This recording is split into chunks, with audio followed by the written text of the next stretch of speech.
Hello Africa, welcome to another edition of AAU Talks, a very special edition. I say special because we are in the University of Lagos, Lagos State, Nigeria, and today we'll be looking at entrepreneurship as a tool for development in Nigeria. I'm Joan Iyoha. I'll be back after the break and I'll introduce our guests to you. Please stay tuned.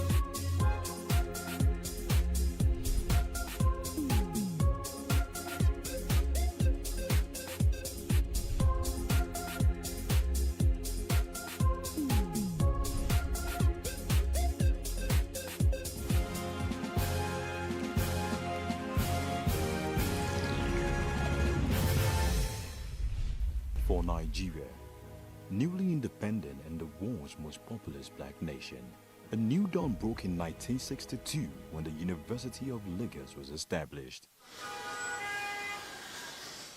And 56 years on, higher education has never remained the same.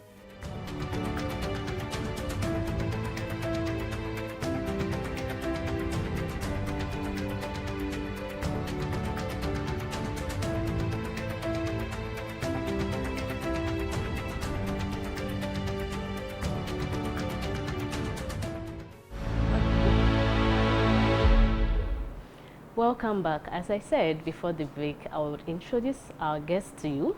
His name is Dr. Sunday Abayomi Adebisi. He is the Associate Professor and Director at the Entrepreneurship and Skills Development Center, University of Lagos. And we'll be looking at the topic, entrepreneurship as a tool for development in Nigeria. Don't forget to follow us on our social media platforms, Facebook and YouTube, Association of African Universities. Welcome, Doc. Thank you very much. You're welcome to Nigeria. Welcome to University of Lagos, the University of First Choice and the nation's pride. I like that. Thank you very much, Doc. You're welcome. This is a very beautiful place. Thank you. Entrepreneurship and Skills Development Center. Can you tell us a bit about this place before we go into our topic? Well, thank you very much. And University of Lagos is a cosmopolitan university in Nigeria and even in Africa. And if you know, Lagos State is the 5th largest economy in Africa and the largest economy in Nigeria. And if we are in the center of that, there is need for our university to play so strongly in this space. Sure. And one of the ways we can play is to ensure that we support the economic infrastructure of Lagos State, of Nigeria, and by extension Africa. And this is much more doable through entrepreneurship development. So our university decided to invest into this center to ensure that we are equally making our students to realize and have the potentials that Lagos State has, so that they will understand that, okay, they are not just coming to this university to come in and just study, but they need to understand the potentials to residents in Lagos, and they can translate that potential into their various academic endeavors. So I think, that was primarily, the reason for which, we have the center. Okay, entrepreneurship. As a layman, I just come across the term for the first time. How would you explain this term to me that I would understand and be interested or feel like being an entrepreneur? Okay, I would just say as a layman, that when we talk about entrepreneurship, we want you to, number one, first of all, be useful for yourself. Okay. To be useful for yourself, to be self-independent. Okay. Self-independent in terms of the fact that you are not dependent on anybody to provide for you, but you are dependent on yourself to provide for yourself. Not only for yourself, to create a wealth that every other person can latch onto. So when we talk about entrepreneurship, we're talking about people or person understanding his environment and looking for business opportunity in that environment and convert that business opportunity into profitable business venture. So we say that is what entrepreneurship art is all about. Okay, Yeah. okay. There's a school of thought that says let's say I'm a graduate. Yeah. I'm a young graduate. I just graduated and no employment, no Yeah. job. Out of necessity, Yeah. I decide to maybe just set up a kiosk, set up a provision shop or Yeah. something. Yeah. That's born out of necessity. Yeah.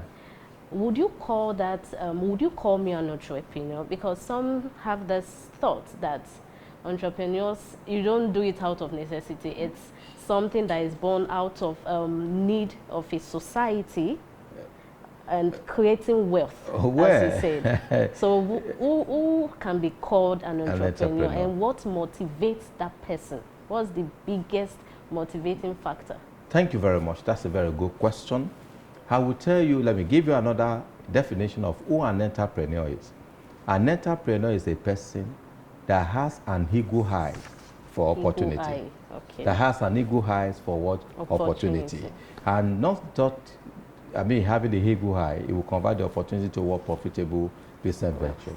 Yes, entrepreneurship art can come in two ways. Okay. It can leverage on what we call the pull factor or the push factor. Push. Those factors equally make successful entrepreneurs. The pull factor is when you deliberately and willingly decide to look at what is within the environment and you want to solve the social problem in the environment. Yeah. And you begin to develop interest in what you can do to do so. And where you are developing the interest, somebody appreciate that, oh, you are creating this solution and somebody is ready to pay for it. And from there, you can build that into what? Into a very big business. Yes, we'll say that is a pull factor. Okay. It comes out of interest. It comes out of, the deliberate effort of the fact that this is what I want to do. Yeah, there is the push factor like what you said. A situation whereby yes, you had a very big dream of working in a multinational firm, and when you finished, the reality came on board that the job in multinational firm cannot come, and you need to suddenly wake up and say, oh, wow, if I've finished as a graduate and the job is not coming from multinational firm, what do I need to do with myself? Yeah. And maybe one day you woke up and you were so devastated. It's okay, I think I need to do something with myself. I used to know my mom used to sell provision. Why can't I take this provision to next level? Okay. And today, when you look at what Jumia.com is saying, or is doing, it is what our mothers used to do in those olden days. You understand? That's okay, I have this product. Do you want to buy? Can you buy? I can bring it to your house. That is what, exactly, the trade by barter thing. That is today, you could see Jumia.com now, taking it beyond the OLS, taking, the e-commerce of a thing. So the push factor, it is push factor that enabled the entrepreneurship potential in a person does not make that person less an entrepreneur. Okay. So what is very important is that whichever of the factors that actually brought you on board to become an entrepreneur. The question is that were you able to develop the interest? Okay. Were you able to put the characteristic and the trait that we say, oh, these are the traits of entrepreneur, to somebody who takes risk, and the risk must be calculated, risk anyway, and somebody that is dogged who want to ensure that he or she solves problem, somebody who wants to take the problem that has been solved beyond the society you are solving, to a larger society where somebody can, pay for it, and somebody that is passionate about what he's doing. Somebody who wants to see and ensure the fact that, okay, it starts small, and when it starts small, it's not ashamed starting small. And it sits down to ensure that it does not quit. It grows, the small business in spite of all the hard challenges, and move it, to scale it up.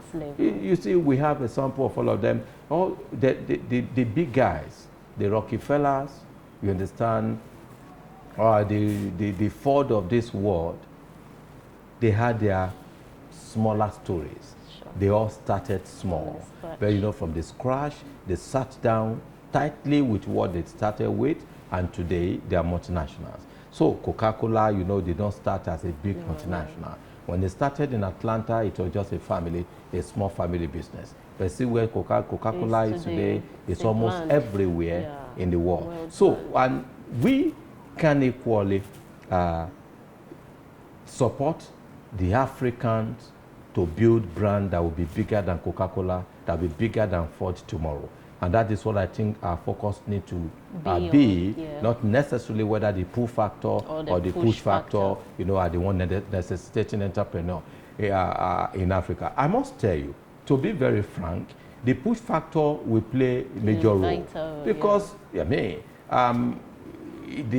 unemployment in Africa today is huge, and like you mentioned, I know we'll get in there. Entrepreneurship is one of the greatest tools that can solve the problem of unemployment in Africa. Okay, you made, without this, you're talking about the factors affecting entrepreneurship. Can we get to know the types of, are there different types of entrepreneurship or different types of entrepreneurs?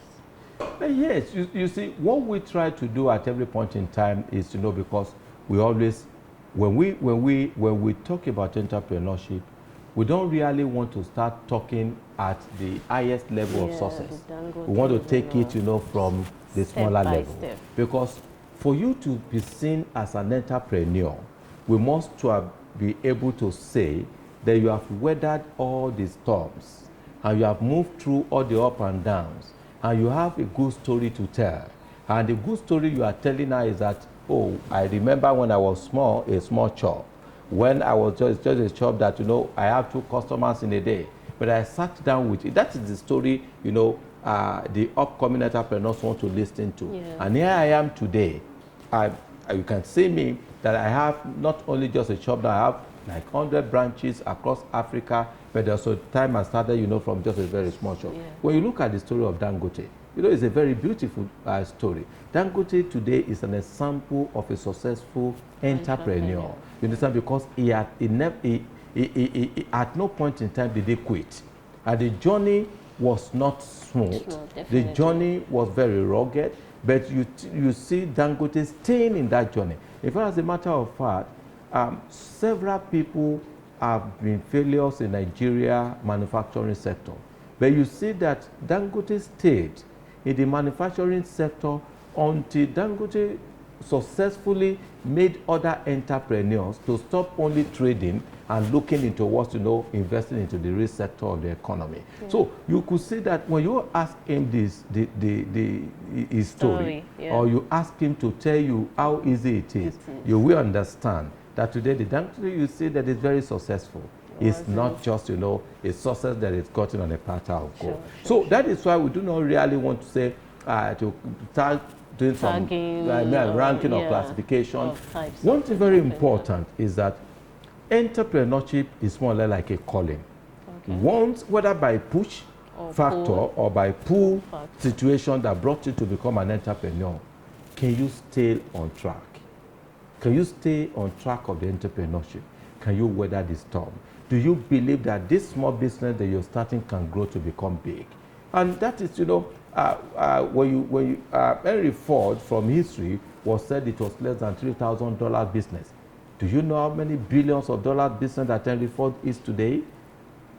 So, and if you look at one of the captions I have in this my hub, you see Henry Ford said that if he has asked people what they wanted, they would have told him that they wanted a faster horse. So he believed in himself. That is one of the strong characteristics of an entrepreneur, because you need to believe in yourself. You must believe in your idea. If you ask people that, okay, what do you want? Okay, if you can get us a horse that will run faster. But they didn't know that there could be a machine that is not a live horse that could even run faster than a horse. So you must believe in yourself. You must believe in your idea. That is what takes an entrepreneur. You must be ready to fire up your idea, because it is when the idea becomes realistic and successful that people will celebrate you. If you are looking or waiting for people to help you celebrate your idea before you take it bring it into fusion, forget it, it will remain as an idea. So you will have to logically believe in yourself, believe in your ideas, and equally look for your like minds who can share the idea with you, who can co-create with you. And once you do that to run a team, you'll be able, to become successful entrepreneurs. You've talked about the characteristics in our present day in Africa coming to Nigeria, where unemployment it's a thriving phenomenon. It's a thing now. How can entrepreneurship help alleviate that? How can it address this issue of unemployment in Nigeria? Thank you very much. Fantastic question. And one of the reasons too why this center was set up. Yeah. As I speak to you today, there are 33 million unemployed youth in Nigeria. That is huge. And I'm sorry to say that is bigger than Ghana as a country. As a population. So in terms of population, we're saying that more than the population of Ghana in Nigeria, youth, I'm still talking just about youth, are unemployed. That is crisis on our hands. Unfortunately, government is the largest employer of labor in Nigeria. And government has gotten to the pinnacle. Government, can no longer employ the way it used to employ. And we turn out millions of graduates every year across all tertiary institutions in Nigeria. And these graduates, their parents have labored on them to go to school, and the parents are waiting for a payback period. Sure. And the payback period is when these young graduates are gainfully employed. Yeah. And which most of the times do not come 2, 3, 4, 5 years. And our university now looked at it and said, in the next 5 years, we don't want our students to get out of this university and start joining the queue. What needs to be done is to let them believe in themselves. So this is the time that entrepreneurship is a major tool to be used to do what? To curb the unemployment in Nigeria. I will tell you what we have done in University of Lagos, the way we have simplified it. What have we done? We have converted all courses in this university into entrepreneurship. You that you are doing medicine, we call it medipreneur. Wow, okay. You that you are doing engineering, we call it engipreneur. You that you are doing art, we call it artpreneur. You that you are doing education, we call it edupreneur. What are we doing? We are saying in your education, in your education management that you are doing, what are the business potential in this course that you can identify? Yeah. And once you identify it, you can launch it and begin to build this into a bigger business potential for your future and for the future of your teammates that can join you, to run this as a business. Okay. So you see, now we've been getting our students coming up with different kind of ideas, leveraging on their, on their discipline, bringing ideas from computer, from system engineering, the guys in business and economics coming together, firing up our beautiful ideas. This we are seated in the incubation hub of our university. And once they bring the idea up, we raise mentors for them, we fire up this idea for them, we help them invest into this idea, and they turn it into business and they become a startup. So now, such students who have seen that investing in ideas pay will not go and queue for job tomorrow. Once they get out of our gate, they find, they move into the society. In fact, before they get out of our gate, we are already helping them to see business at this incubation center. Okay. We help them, we give them a desk in here, they sit down, they can close business, in this incubation center. Okay. Their confidence is built, they are well mentored, and once they finish, they are not interested in anybody employing them. They are even going to bring in 2, 3, 4 of their mates alongside, and they move into the larger society and begin to do what? And begin to fire on with their businesses. This we have started doing. And once this goes across the entire nation, the youth now believes that, look here, what I can do with myself is so much than what other person can do for me. Yeah. Like we used to teach them that this that they are carrying, they can do a whole lot with this, and they can run a lot of businesses on this device that they are carrying, rather than beginning to start looking for somebody who can give you a gainful employment, where there is none. You can begin to start one and fire off with this, and even with employ other people. And employ others. Yeah, so you see, if there's anything we need to do in Africa, it is to invest in our youth. In our university today, there's what we call mind entrepreneurship. what is mind entrepreneurship? We even say before you take the decision of starting the business, we want to turn your mind into a businessman or a businesswoman mind, whereby whatever you see around you, in your discipline, you're thinking about, okay, what can I do around this? What value can I create with this? Who needs this solution? Who can buy this solution? Who can invest into this solution? That is the kind of mindset we have created for our students, and in the real sense of it, we are excited with what is coming. Wow. I'm sorry, you know, I've kept you waiting for like 25 minutes. I was discussing with a solution, an invention, discussing the invention that just came out of this university with the team you met me discussing with that time. And the invention has been patented, and we are trying to see how we commercialize it for them. And they were talking about the support they needed from the university. That was what I was discussing when you came visiting. So you see, this is what I do here every day. Yesterday, there was one of the students again that walking into this place that has equally gotten an invention. They will be discussing with them. And this is beautiful. And because of what we have done in this university, the Bank of Industry of Nigeria has put aside for us about 250 million naira loan that for every of our students that have viable ideas, business ideas to know, this can be funded. And that's a success for us. And that's once nice. we are able to scale this up, in the next 10 years, we'll have created a lot of millionaires from this university. Let me tell you, like I said, the goal I set for myself is to ensure that when I'm even I've left, to create 10 multi-billionaires in 10 years out of this center. Okay, we'll go for a quick break, and when we return, we'll look at the importance of entrepreneurship in Nigeria. Thank you very much. This has been AAU Talks, and we're looking at the topic entrepreneurship as a tool for development in Nigeria. We'll be back. University of Lagos took up with 46 pioneering students in the Faculty of Law and 28 in the medical school.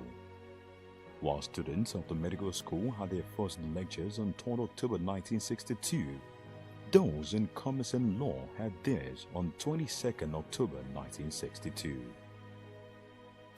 Today, the University of Lagos story is a radically different one, and of course in a very positive way. This is because the university's administrators have over the years committed themselves to an unwavering vision of perpetual transformation. Indeed, each administration has left UNILAG better than it met it. Welcome back, Africa. This is still AAU Talks, and we are still treating the topic entrepreneurship as a tool for development in Africa, in Nigeria. And I'm still here with Dr. Adebisi Sunday Abayomi.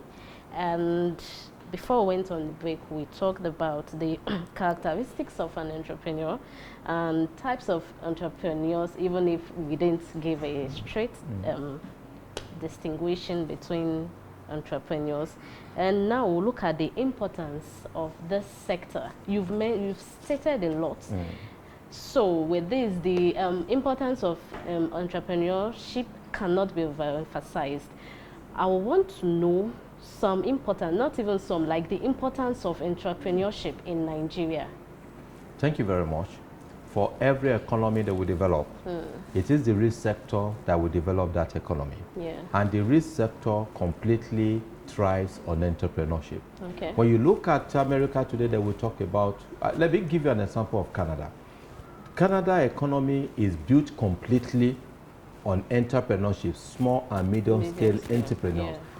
Close to like 80% of the businesses in Canada are, you know, small and medium scale entrepreneurs. And that is why you see such business ecosystem thriving and developing sporadically.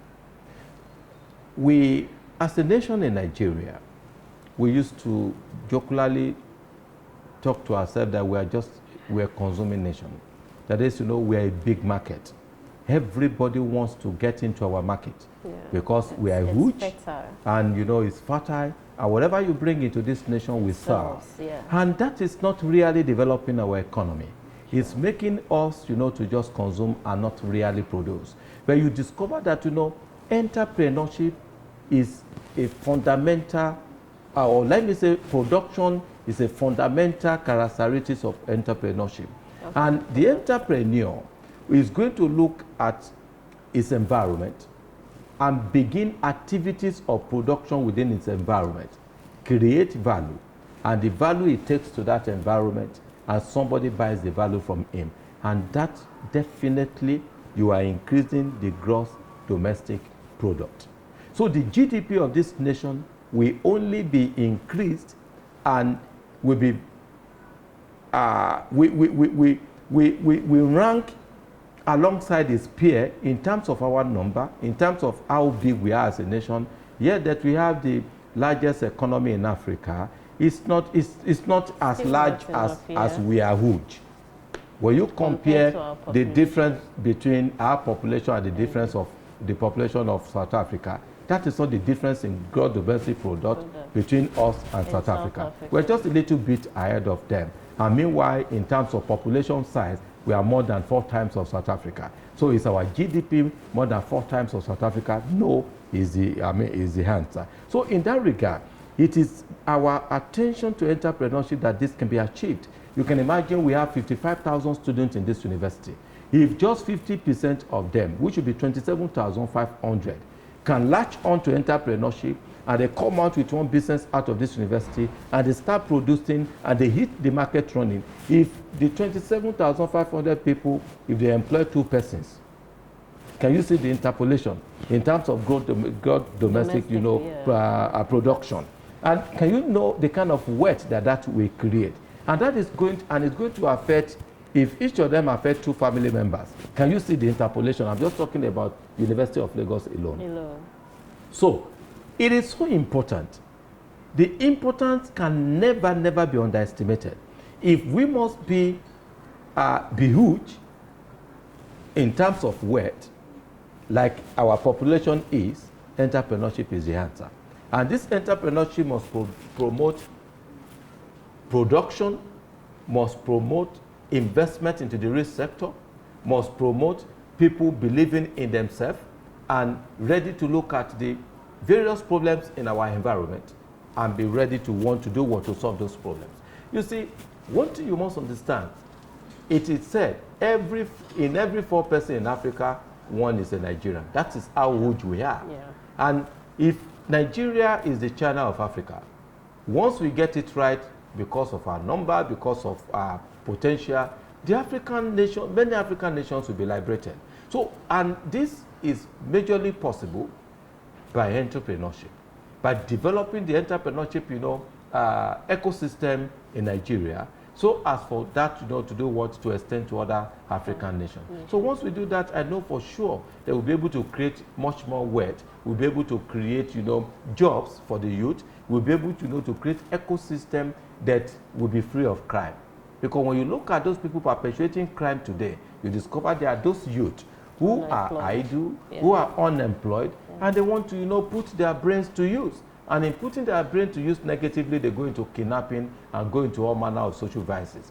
But you discover that if you pay strong attention into motivating, developing, and let me say promoting entrepreneurship in Nigeria, I can tell you we can double our GDP in less than 5 years. So what are some of these factors hindering the promotion, hindering the success of entrepreneurship, some challenges that it's faced? Thank you very much. You see, it is still a concept that is still not properly understood by many Africans, by many Nigerians, and by many parents. I will give you a typical example. When we see some of our students that are firing up ideas in this university, you see some of them speaking to us that their parents are saying, no, I didn't send you to school to now maybe now start packaging granite. And you say you want to package it in a way that it will be different from the mama selling granite. No, I send you to school to be an engineer. So you better focus as an engineer. Once you finish, the school, you have to go and look for a job as an engineer. I want to be a mother and father of engineer. And they do not understand that the job that we will take the engineers we are producing are not there, outside there. And the guy can start from what he has known and what he can do himself. And he can build it into able to be bigger than that of Henry Ford, you understand, tomorrow. Because he wants to use his hand to start small. So that is hindering the development of entrepreneurship so strongly. The negative parental influence of the father, no, I didn't invest my money in you to go and start small. I want you to go to, once you finish, Shell or Chevron should just employ you. And you know, that they are not getting the parental or the family support. So, and that is why we're now saying that we are now pushing that not only us, government, civil society must understand this. And they must now begin to help us to create jingles that will let us know that success does not lie with people that put on tie like myself and that wear suit. No, it does not lie with those people alone. That once you can identify, properly identify a valuable opportunities that you can convert to profitable business venture, go for it. Start developing it, scale it. It will attract the interest of somebody, and it will look at Google. When it was developed, who could have thought that Google would become what it is today? And there were some investors that saw that, oh, these young chaps, they don't understand, and they invested into it. Look at what Google is today. Look at what it is. Let's look, you know, when you look at Mark Zuckerberg, they created, you know, the Yahoo. You start asking yourself that, you know, I mean, this Facebook. That looks like, I mean, Facebook, sorry, that looks like a joke, creating the Facebook. That looks like a joke. That, okay, some people, my friend, how can I get my friend connected? How can I look for my friend that I've missed for 1 year, for 2 years? Or how can I gather just people from the community? And look at what it has turned to today. It's already among the Fortune 500 in less than 15 years. So you will discover that, and that was not what he was sent to school to go and do. Yahoo was a student project in the university. Do you understand? So now, this is what we're talking about. You can imagine 15 years ago, Mark Zuckerberg would not have understood what he was venturing into would deliver. So that is what is absent in this ecosystem. And it is, unfortunately, it is the way our colonial master trained us then. That, okay, it is only those people that are working for the government that are seen as the cream of the society. And that mentality is still strongly resident with us, which is not really making so many of us to understand that what we do for ourselves can be much more important than what we are waiting for government to do for us. So we need a kind of sensitization along that route, whereby government, parents, stakeholders, we understand that we need to encourage the youth of nowadays to believe in themselves, into entrepreneurship. That is the major problem. When they talk about finance, finance is not really the major problem, because why I say it's not really the major problem is that by the time you are successful, there are angel investors today across the world, not even only in Africa, who are ready to do what to invest into any beautiful idea that you have. So as much as we know that finance is not readily available, but take for example, in my university now, I have access to 250 million naira now. I have told my students, begin to create. Just begin to create ideas. When the ideas are meaningful, when the investor can see that this idea will fly, there is a fund to invest into this idea. So it is, again, the youth are bereft of idea. That's another challenge, because without an idea, you cannot begin to think about what creating business. And without, you know, taking the ideas forward, nothing anybody is going to invest in. But I think the readiness of other investors or the wealthy people to support these ideas, it's more in the Western world than Africa. And also government's reluctance to support the youth in their ideas, support their ideas. I think it's more here than in the Western world. The Western world, they do a lot of support. They support them a lot. Why is that? You are very correct. It used to be, I must be very frank, it used to be that the African government, you know, do not even understand how to support, you know, entrepreneurship and creating business ecosystem, among the youth for better development of the economic system of Africa. Yeah. But I must tell you, the unemployment in Africa now that is staring at them at the face, now that they understand that they can no longer employ the youth, and the multinationals too do not really have the capacity to continuously employ. The African government now understand that there is need for them to adopt what has happened in Europe and what has happened, in North America. You see, that is why, take for example in Nigeria, Bank of Industry now could think of making that kind of huge amount of money available for any of our students, that have this kind of business idea to accept. That used not to be.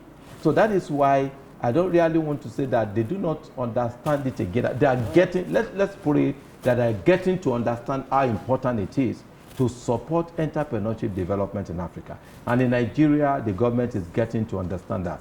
There is the one that trader money, the one that the Nigerian government, the present government called trader money, whereby they were trying to see how they give a soft loan of like 10,000, 20,000 to very small petty traders, that such 10,000 and 20,000 naira will impact their life positively. And you see, and in doing that, where they've been able to sufficiently impact the life of some set of people who we may say that they are mere traders. In one way or the other, they are entrepreneurs in their own, in their own space. So, and government is now waking up to looking at what do we do for the youth. If you look at the side of this smart building, it is, government is trying, the vice president of the nation is the one that is trying to donate this very big incubation hub to the university, so that we can fire up as many of our students for them to have the benefit of being prepared for creating businesses of their own before they leave the university. So finance is still a challenge, I must tell you the truth. Support is still a challenge. Understanding of what it can do by government and stakeholders and families is still a challenge. And I think all of these challenges must be scaled over for us to be able to leverage on entrepreneurship for economic development of Nigeria. So how can we scale over these challenges? How we can scale over these challenges, number one, is for every university to start doing what University of Lagos is doing. It's very, very important. You can see you can see the ecosystem that you met, but there are some set of students now, 96 students now, that are already moving to this ecosystem now. They walk in there now till around around 10 o'clock or 11 o'clock tonight, you understand? And they will be ruminating on their ideas and what they need to do. So we have kept them busy. And one of the things that this has done for us now is that courtesan is almost now a thing of the past in the university. So we're solving so many social vices by getting them engaged in entrepreneurship. That is that. Secondly, the government must begin to provide seed funds for every student that come with what beautiful ideas. So that once a student knows that once my idea can sell, I can get a seed fund of 100,000 naira, 200,000 naira to start, he knows that there is a capital for him to start and he can scale that up. That again is one way or the other to solve this problem. And again, family, I speak to parents at home, is very important. Support your child, support your ward, who you have sent in to come and read engineering, and he's telling you that, Mom, I just found out about a particular problem I'm going to solve. I'll give you a sample before we close. There was a program we did in this center. We call it Design Thinking, sponsored by Lufthansa German Airline. And there was a group that came up with an application for payment in the university system. And do you know what there used to be a lot of time wastage when they used the campus shuttle because of change. If I give you 100 naira to give me change, at times students will start fighting the driver and all of those things. It wastes time, the man will park looking for change. And somebody just develop an app whereby, once a driver registers on that app, you can just easily transfer, just pay your fare on the go.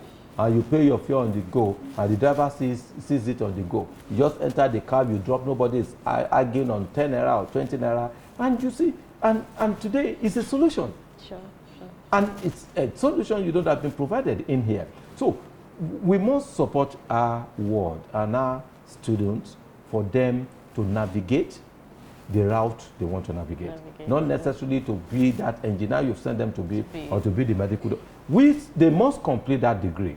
We encourage them to complete the degree. We encourage them to be the best in that degree. But then, rather than using that to look for job, if they can create job before they leave here, you know, that would be better for them and that would be better for the society. Well, finally, before we wrap up, what would be your word of advice to those out there, upcoming entrepreneurs, those who maybe have started but they are getting discouraged, and those who are just scared to take the risk? What would be your advice for them? To all of you outside there, you're yet to start, or you're thinking about to start, or you have started, you are crawling. Just anytime it looks as if you should quit, think about Dangote. That's my word for you. Think about Dangote. That if Dangote, I mean, if he had left what he was doing 20 years ago, he would not have known that he could ever become the richest man in Africa. If you ask him, he will tell you that it has never been that rosy. So you can become the Dangote of tomorrow. You can become the Mark Zuckerberg of tomorrow. Whatever you started now, stay on it. Believe in your ideas. Run with your ideas. Seek for help. You can't come to look for incubation center like ours. Wherever you are, seek for help. There are mentors who are willing to mentor you. There are angel investors. Now we're already building angel investors in Nigeria. We are speaking to so many of them that have money to let them know that you can fund the ideas of these young ones. Once we are sure that, you know, these young ones are beautiful ideas, like the ones I just had discussion with now, I have mentioned where they could get that business funded. And they are going to work on that before we meet next week. So these are kind of opportunity we provide for them. So believe in yourself. Stay glued to your idea and that thing that you are pushing, that your business. And I tell you, you will beat Dangote tomorrow if you stay focused, on your business. Well, thank you very much. Thank you, you're welcome. Dr. Adebisi, Abayomi, for sparing some time to talk with us. We thank really you very appreciate much for coming. Thank you very much. Yeah, this has been AAU TV Special Edition here in Unilag, and we've been speaking with Dr. Sunday Adebisi Abayomi. You've heard it all from him. We spoke about entrepreneurship as a tool for development in Africa. Till I come your way next time, I'm Johnny Quia. You are do stay tuned.